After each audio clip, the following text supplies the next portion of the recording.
Hey, hi Sachin, how are you? We are live here on Facebook. Good afternoon. Very good afternoon to you. And it's really an honor to have you here today on the Biz Brewing and really talk to you about the food industry. So much is happening around food and hospitality and restaurants and so many things there. And who could be a better person than you to actually throw more light to let our people know, what is it that is really happening and what can they really do. So yes, as people join in, we will, keep getting some questions from them, and we'll answer them and all. And but in the meanwhile, quickly, Zestpreneur is a community for entrepreneurs, business owners, freelancers, and professionals who really want to learn and hone their leadership skills. So this is the place where we conduct the business brewing series on Friday, and we have special guests like you who come in every Friday at about 12 o'clock, and they share their expertise. So it's really great to have you here, and we can see people logging in. So first of all, for people who are here, thank you for being a part of this amazing community action taking. I keep seeing a lot of comments coming from people, and that's really wonderful.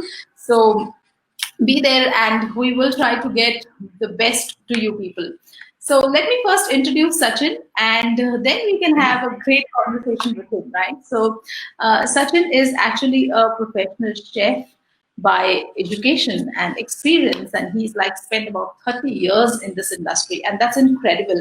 Like 30 years brings in a lot of expertise and experience, and we have this knowledge bank today about the food industry. So keep on hitting questions if you have anything, so that you can get them answered from the person who's been there for like 3 decades over here, right? So he, of course, to talk about his qualifications, there are many, and I can go on in the series.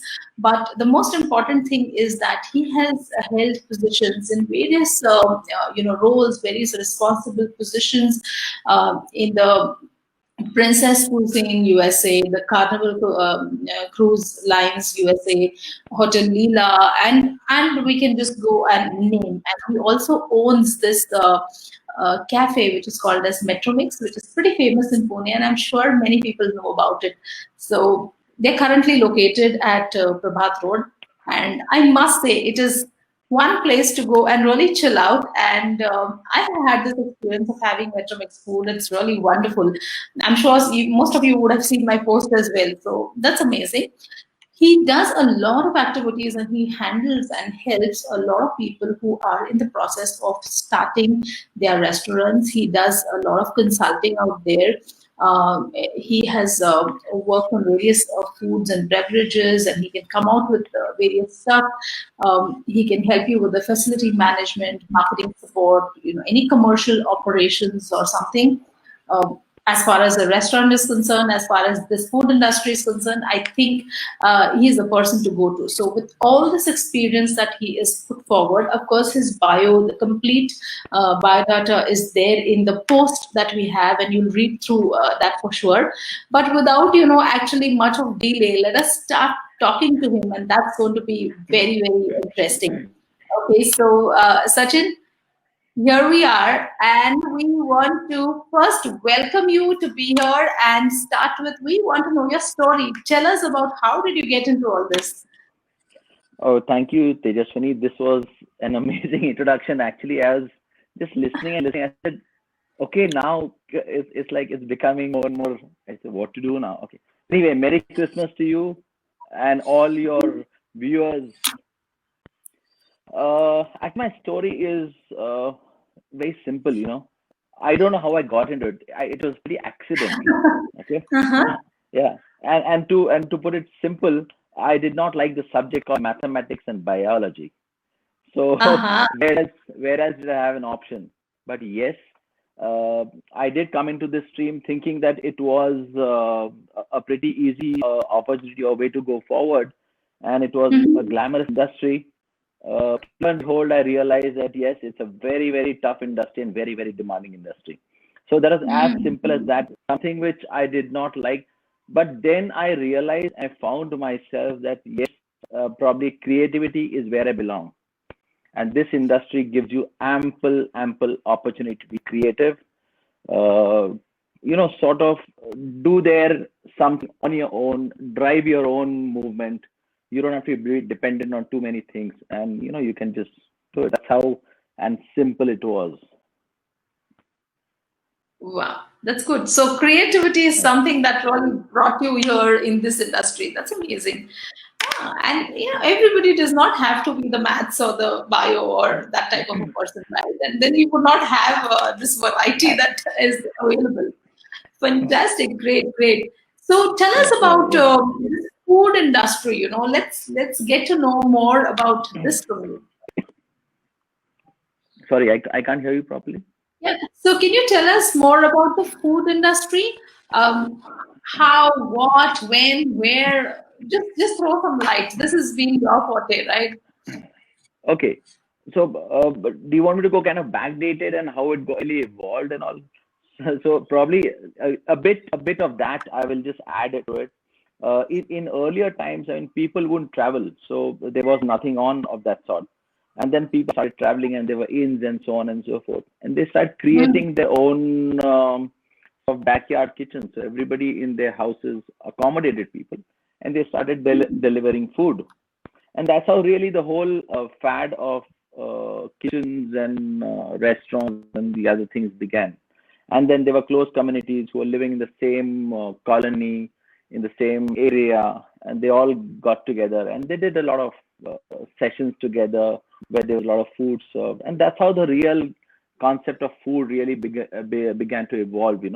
And as days went by, and they were not very commercial activity per se in those times, but as days Mhm. went by, when people realized the importance, like in India, we have Taj as one of the pioneers, uh, the Taj Mahal Hotel in Bombay. They're one of the pioneers that way, and they are the ones who actually got the whole hospitality world into the Indian foray. And so that is how restaurants started coming into picture. Uh, Earlier, bigger restaurants came into picture, and then slowly and steadily made way for smaller.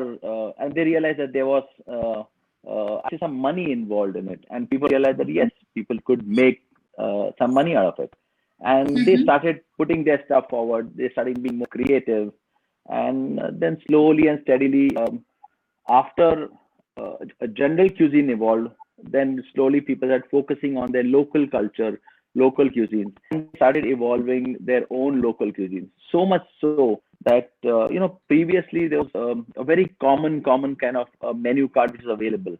Now it is so intrinsic that we can actually go into the small towns of Pune district and enjoy their kind of cuisine, which is so unique and so different, and it's just fantastic.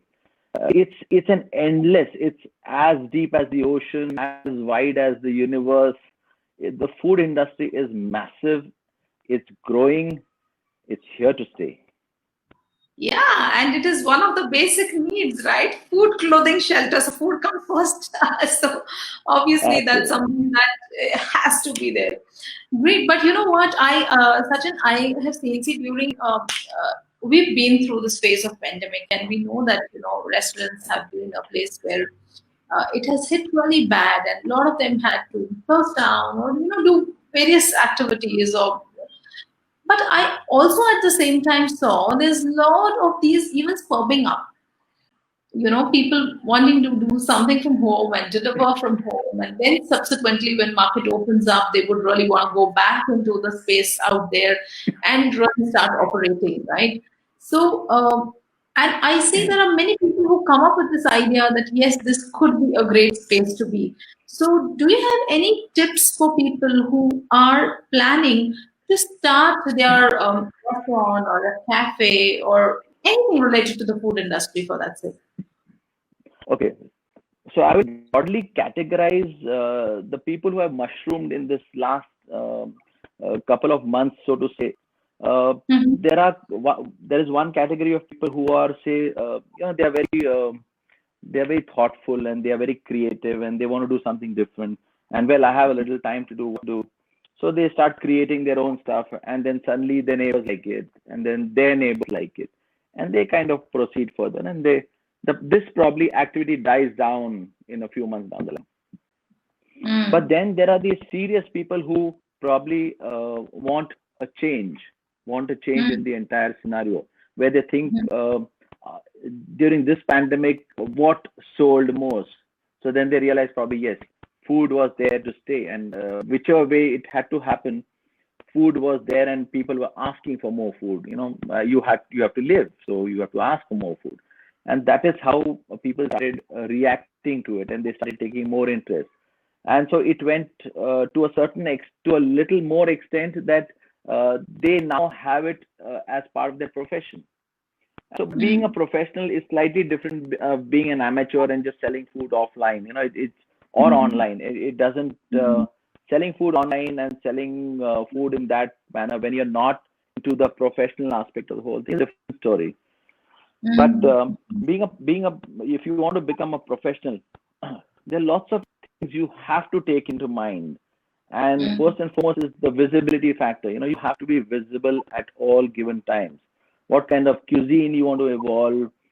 Where do you stay? Where do you stay in the sense? Where is your restaurant, or where is the outlet which you want to have? How Mm. many people you want to cater to? And see, most importantly is the ROI, because right now Mm. what the kind of food which is sold from the household activities, you suddenly tend to say, okay, I have this much amount of say food grains. I have made this product and sold in the market. Well, whatever money I've got is my profit. It does not really happen in the actual world. You have Mm. to do a lot of work, and you really need to have professionals in place. Because right now, probably you may be cooking for 5 people, but once you actually enter the industry and you can cook for 500 people, you need good manpower, you need good managers, you need good support system. So it's a huge army which supports you actively, behind the scenes they are, and you need all that support. You need training. You need to really manage the front of the restaurant, the back of the restaurant, the hygiene, sanitation, the quality checks. It can go on. It's endless. Probably I'll take a whole day, to explain every small bit of detail of it. The manpower Mm. included. Manpower itself is such a key to this industry. I think every industry, but especially Absolutely. this industry. Mm. Yeah, especially this industry, which is the face. Once I come in front of a guest, I whatever I put up from my side represents my company. So if I'm a bad person on that day, then my company suffers, not on just that day, but throughout the year probably. Yeah, absolutely. Yeah, so basically, I wanted to actually throw up this question because my experience, okay, and it's just my experience. But during this phase, there were a lot of posts or a lot of social media. We saw this all about food.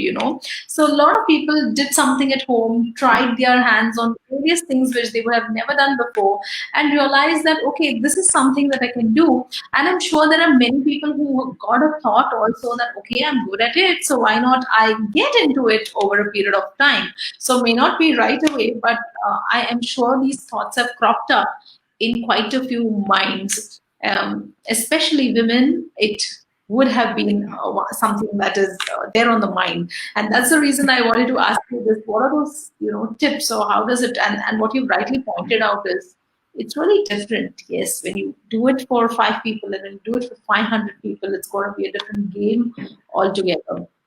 But how do these I'll people get prepared? Yeah. sorry. I'll just add to the whole cliche of it. Uh, Hmm. whenever say a man or a woman, they come out and they appear in front of their friends and family. Everybody says that, look, my mother makes the best dal in the world, or the best chicken in the world, or I have the greatest of masalas which can dole out this fish, that chicken, and that mutton, and so on and so forth. It actually does not happen in the same fashion. There's a True. complete different scenario. So Hmm. what you cook for 5 people is not applicable for 500 people. And when it comes to a business of being a restaurant or a catering business, it's a slight different ball game, and you have to really apply yourself. and really think of what menu items you want to plan. What are the ways where you can actually turn around the money? Because ultimately, it's the money, right? Absolutely.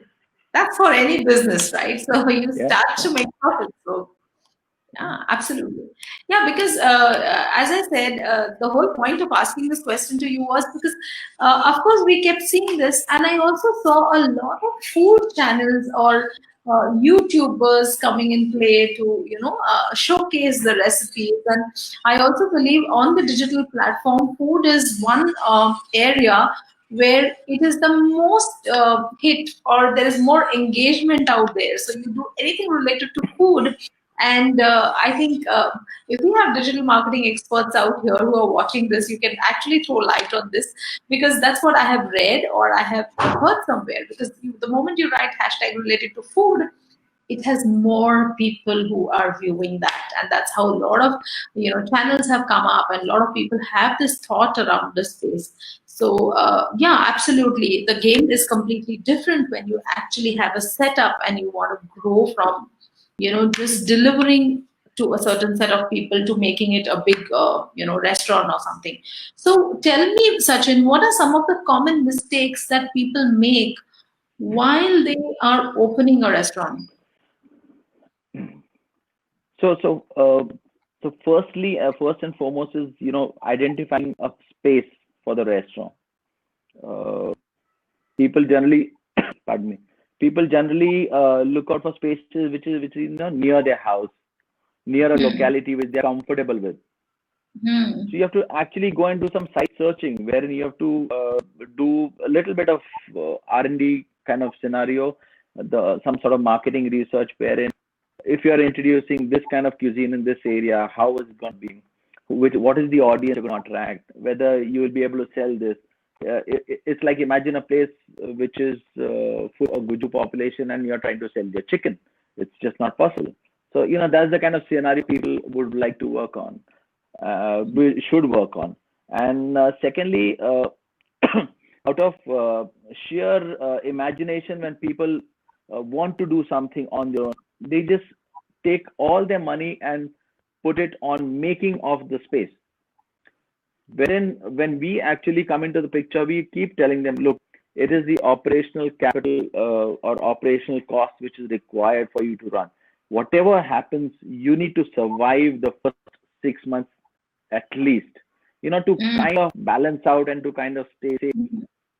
In the industry or in any industry, they say 999 days is the most crucial time for the survival. And if you scale through that, then you are obviously on a winning path. But here in the food business also, what happens is people lose out on the cash. So they don't have any cash to kind of spend. They don't have anything. They kind of come to a standstill. So that is Hmm. the first thing which I advise. Whatever you do, apart from doing your right man, it's again so many aspects come into picture. But the key here is you have to have some cash to kind of keep you going for the next 6 months to 1 year without expecting anything in return from the business. So Hmm. that aspect is so crucial. It really, even if your food and your restaurant and your decorations and whatever is great, but if you don't have that liquid cash with you, you are you've come to a standstill and you end up probably closing a restaurant. It's that bad. So that is one thing Yeah. I advise people at all given times. Next is you plan your menu in such a way that either you go into some kind of specialized thing, you identify the area you want to go in, or then you go into for a very general category. Remember, the pricing point in that area depends on the surrounding, depending Correct. on what is the paying capacity of that locality. And yes, I agree. Down the line, that locality does not matter, but initially, for a couple of years, to gain confidence and to gain a bit of momentum, you need to capitalize on the local people in and around that area, so that as uh, time goes by, then you can move into other sectors and invite people from other areas also. And manpower. So, as a business owner, uh, there are certain skills which you have. Not everybody has the ability to cook. Now, I advise all the owners. I'm not saying people who are investor owners. I'm talking about these are owners who want to. It's like a startup for them. It's like they want to do it on their own. Hmm. I would advise people that you should have knowledge about whatever you're doing. You may know a little bit of cooking, you may know a little bit of, but you have to have knowledge, because what happens is you need to hire people. They need to be explained exactly how the whole thing works. People can get hired, and if your staff which you hire is up to the mark, then you will have to take over and either teach them, or you'll have to take over and do the needful. So you have to be there. You have to lead by examples at all given times. True. So let me reconfirm of what I am hearing, and if I'm hearing it right, so that we give it to the audience the way it is. So it's not about the. Let me put it in Marathi. The connection becomes much easier here, right? So it is like सुरू करायचं आणि कोणाला तरी चालवायला द्यायचं is the concept in terms of restaurant चालू करायचंय. So, just start it because I have the funds, and then I have people who will then manage it eventually, right? That's also a thought with which people come and get into this. I have seen some businesses who have been there in this space, like what you just mentioned, ki you should know, you should have the knowledge, you should know what the recipe is, or something for that, like some sort of knowledge which will give you a hold onto the business is what you exactly wanted to point out. And on the other side, I have also seen this, so okay, food industry is made itna hai, and this is how it makes profit. It seems very lucrative, it looks very amazing, and what happens is people tend to take it and then give it to somebody to run it. And that's exactly what you're trying to point out. Am I right? Am I understanding this right? Absolutely. And if you're not passionate about it, I would rather say just don't do it. Yeah. Because it really involves long hours of working. It really involves long hours of working, and you just can't handle it. You just can't throw it and say, okay, it'll happen automatically. It just does not happen.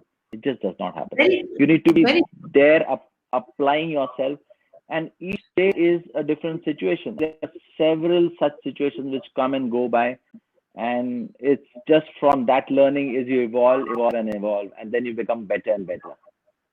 Absolutely. You know what, Sachin? I love to give this example of a chef. When I'm doing coaching with people and typically business owners that I work with, I do give this example of a chef because it's not about. So, one area is you take and you give it to somebody to work it around is one space. But the second part of it also, as far as a business or a restaurant to run that whole thing, you require many other things from just making that dish, right? So for a chef, the person might feel that, you know what, I'm really good at this, what I cook. And maybe somebody who's working somewhere felt like, okay, this is the dish which is a signature one for this restaurant, and I'm working here. Why not I begin on my own?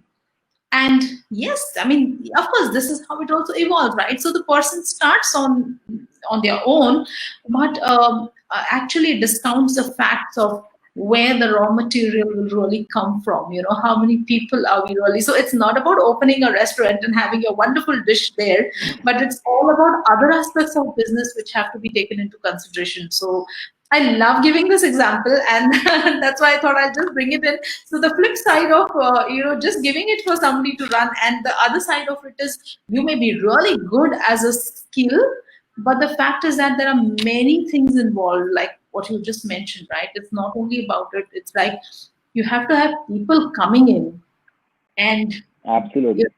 actually enjoying your specialty or your dish. So you could be the greatest chef, but running a restaurant as a business versus just being skilled at it is a vast difference, right? And I think you can And throw also some. adding, yeah, and also adding to one dimension that you may think that whatever you make, for example, it could be a sabudana vada, or it could be some high top end chicken preparation. You must not forget that today you're making it in a particular way and people like it, so you have to keep on repeating in the same fashion. Because the moment you slip off from whatever you're doing and stop paying attention, there are 100 other people who are doing the same similar kind of product, who want to encroach in that space, and they will overtake you.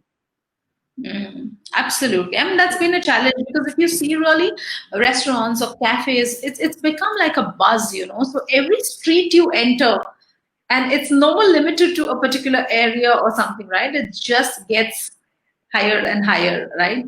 Okay. Uh, Absolutely. we have something coming up, but of course I will talk about it. Then tell us about the food industry. What are your thoughts about the future of the food industry? uh, it's here to stay. It cannot end. It's amazing. The only Mm-hmm. thing happening is it is evolved. Okay. Mm-hmm. The earlier times, our plating, presentation, serving was slightly different. People would go far and to fetch that kind of food. Now everything is coming to you. Everything is coming to your table. So now the Mm. new industry which is blossoming is the takeaway industry. Everything is Yeah. coming to your doorstep. Unfortunately, the takeaway industry does not kind of give you the same feeling which you get once you sit in a restaurant, or the kind of hot food which is served directly from the pan to your plate, and that is something amazing. But yes, the the industry evolving. People are going more towards, say, nature. So there are concepts like farm to table. There are concepts like Ayurved related foods, and these are Mhm. concepts which are evolving thick and fast. I remember talking to one of my friends in Germany just a week or two ago, and he said that in Germany and around the Black Forest area, he was saying that we have a huge demand for yoga and food which is influenced by Ayurveda.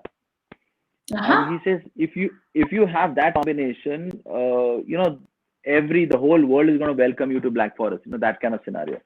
So I Uh-huh. said, wow, it's a completely different scenario. And also in India, we again have this Ayurveda concept which is again evolving very, very fast, and people are relating to that, and people are actually getting into that kind of food. People are actually following ancient Vedas, learning the scriptures and seeing what kind of food, how they were serving, what were the timings, and that is the kind of evolvement which is happening in India, wherein the other cuisines, which is the lighter side of it, you see that people are again opting for home food, and there's a new concept like the DIY, do it yourself, which is Mm. Mm. as a restaurateur, I pack the whole thing for you, and in a perfectly safe environment, and I give it to you, wherein you take it home and you cook it for two people or three people, and it's like a Mm. complete new meal cooked at your residence. So Interesting. yeah. Wow, this is interesting. I think quite a few new things that came up, multi-cuisine and having different type of food which is like famous world over, to getting into Ayurveda type of a setup, and that's what is buzzing. Is amazing. So guys here, I mean, anybody who's planning to start a restaurant, I mean, that amazing idea. I loved it any which ways. And of course, the third one that you talked about is also pretty interesting in terms of, some part of it has been made, and then you go home and you still have those flavors, and you still have that same thing, and made by you, DIY, right? So, Yes, um, that's a sort of a show off kind of thing, the ah, guy can just get it home, mix the whole thing, and tell his girlfriend, "Hey, I've done it for you." aha, okay. So where do you get this, by the way? Do you have it at your place where it's half done and then you take it back home and people can take it? You do it at your Yes, yes, place? yes, yes, yes. We have that. It's the need of the hour, so we have to do it. Oh, that's amazing. Oh, that's lovely. So I think a lot of people would love to even have this concept done, order with a little that's ready to eat. What do we call it? Ready to eat? No, or pre-ready to eat type Actually, of a menu. yeah. So we all call it DIY, do it yourself kind of thing. Okay, that's a DIY. Okay, interesting. Yeah. And yes, the future of food industry obviously is bright all the time. It's a basic need of human beings. But yes, as you said, the way it is evolving in terms of Ayurveda and all is pretty interesting. Nice to know that. So, having said this, will the fine dining be replaced over a period of time by the takeaways? What is your thought? What is your thought about this? No, no. Okay. So there might be an increase in takeaways for the reason that the busy world does not have time. The IT Mm, industry is busy like hell. People are working from home, uh, so they have to order food at home. But if given a choice, I mean, if you look at the present scenario and down the line, people have already booked their Goa resorts and wherever they want to go. So people are all ready to step out of their houses, and so you people have to travel. They want to travel. If you want to taste their local cuisine, or if you want to have good khana, the ambience, the surrounding, the new people which you meet, the only the sound of those forks and spoons and knives which you hear in a restaurant, mm. or the ting of the glass which you hear while doing cheers, it brings out the real you probably at times. So that's a fun activity. Interesting. So, yes, I do have questions that I will keep asking, but there are a few questions that I'm seeing out here, and I will start throwing out that also because then it makes it more interesting for people who are even viewing this. First of all, we have Mahesh Mankar who's here. Of course, he was one of the person who had come on the show for Biz Brewing. He's a Vastu consultant, and he works with a lot of restaurants and hotels, and he's done Okay. some very important project. So he's written that he would want to connect with you. So please, guys, go ahead. The numbers are put there. You can always connect. But there's one more question that is more important that's come. I have clients who are interested in opening kitchen but need guidance, consultation for starting the project. So what do you do in that space, and could you be connect to?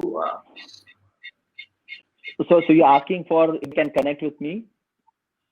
Yes, and the question is that he has certain clients who are looking forward to start their kitchens, but they need the guidance and consultation. So for starting the project, so maybe he would want to get in touch with you.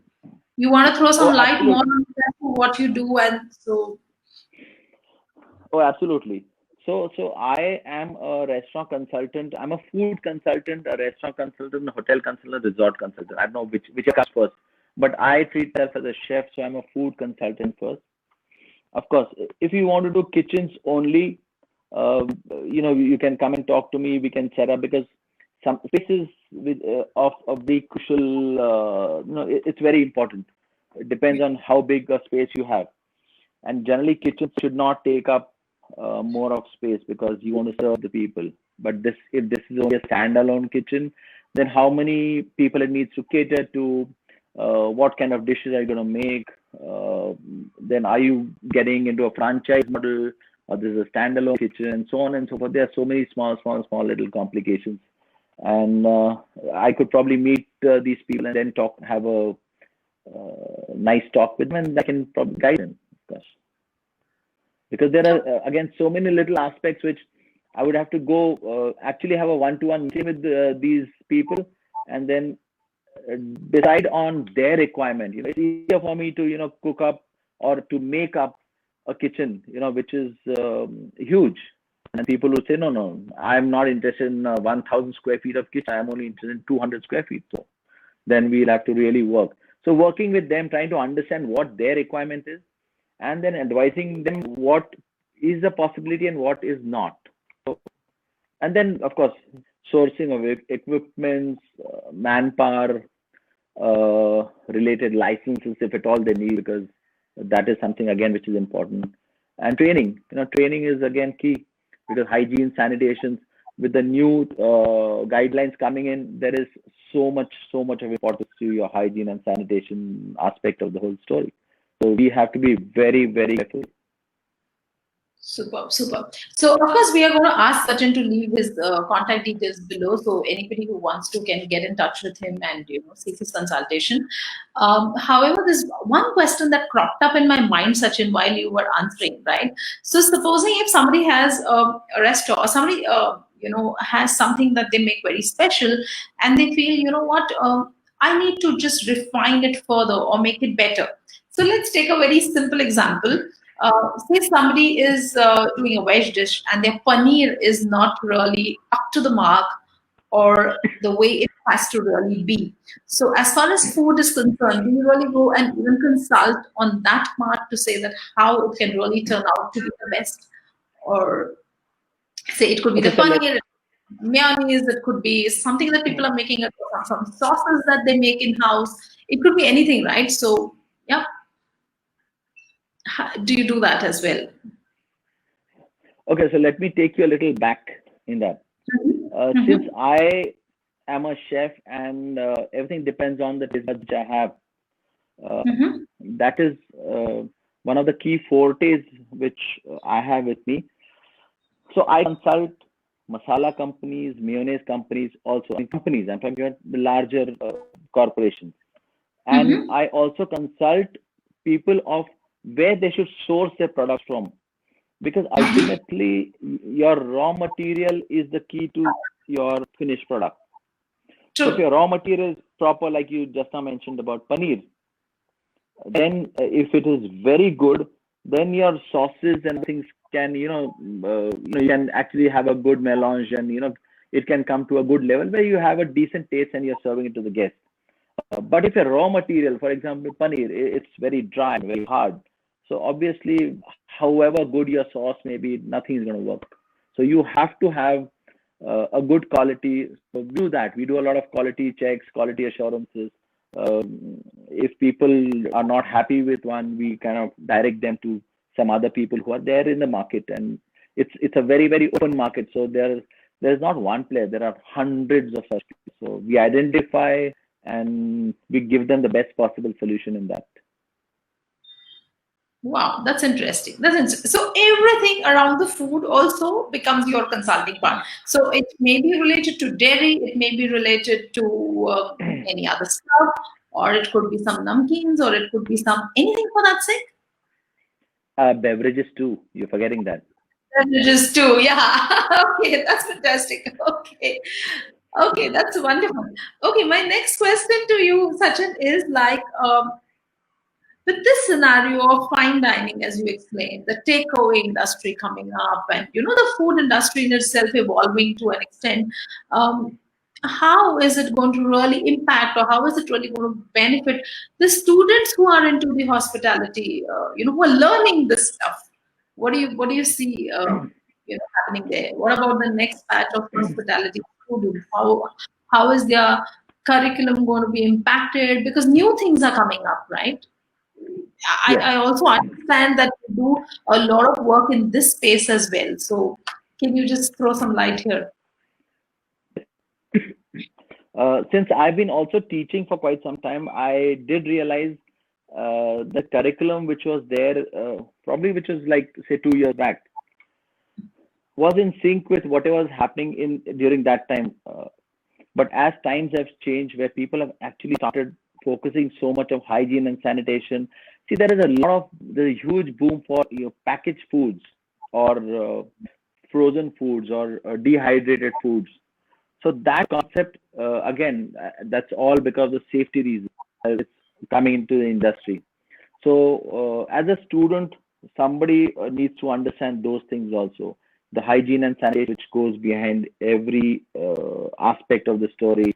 What is the frozen foods? What is they call it convenience food in our parlance. So they have to study a lot of those aspects also, and that is what is going to evolve. And even though earlier what people would say that I would do a hotel management curriculum and open my own restaurant, there are bigger and better and far different avenues that are coming up. People of the likes of Amazon, Amazon is growing so big in food.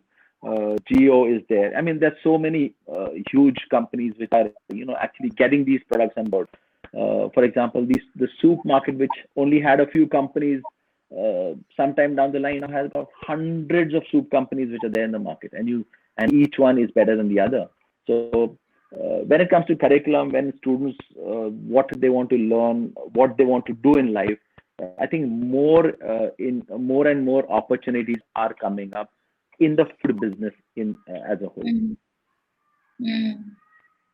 Interesting. This is really interesting. So, although we see that due to this current situation that we are in, it looks like food industries are really the major impacted ones. So, hospitality is something that is majorly impacted. But the future seems to be pretty much a lot of things that are coming up there, right? Yes, Now, let's talk it's about this. it is only a matter of time that things are going to get better and better, and food is just here to stay. I'm telling you, it is here to stay. Yeah, it has to be. It is one of our basic needs. Superb. It was really amazing chatting with you, Sachin, and really getting to know a few things that are new, evolving in this industry and what could be done. If there are people who want to throw up their questions, they can do that. However, if you are watching a replay of this, you can always say hashtag replay, and you could always put up your questions here so that we can take it up at a later point in time. Sachin is also a part of this group. He will always be able to see it. Or else, of course, I'm always there to put forward the questions to you. Anything else Can that I you just, want to throw down, Sachin? Yeah. yeah, I just wanted to add a few things. Women's Day is coming, and we are here to encourage women entrepreneurship. So, Uh-huh. as part of that scheme, I am offering free consulting to women across the board for one or two consultations. To kind of streamline their activities, and I make it clear, women, not everybody, and Super. that is kind of That's amazing. That's nice. Of yeah. course, I do have several programs that I run for women entrepreneurs, especially. We will also put it up in our group and see if anybody is seeking any sort of advice or something. You are free to connect with Sachin. So, women who are there on this group, women who are also there on my Transform Her Learning Hub group, and if you're also part of this group, it's a great time to connect if you are in the food industry. So, of course, Sachin, please do Also leave. will yeah, sorry. Also will be doing a lot of recipes with women entrepreneurs, and helping them to propagate whatever they're doing. It'll be a very very good and fun activity, I'm saying. Wow. So what do we do? So, women out here, if you have any special recipes that you want to really share along with Sachin, he is coming up with a show, and you can take it up there and wow, have great visibility. That's amazing. So it has been really fantastic and good for throwing up these two things out here on the group. Take advantage for people who are watching this. You can always get in touch and see what best could be done.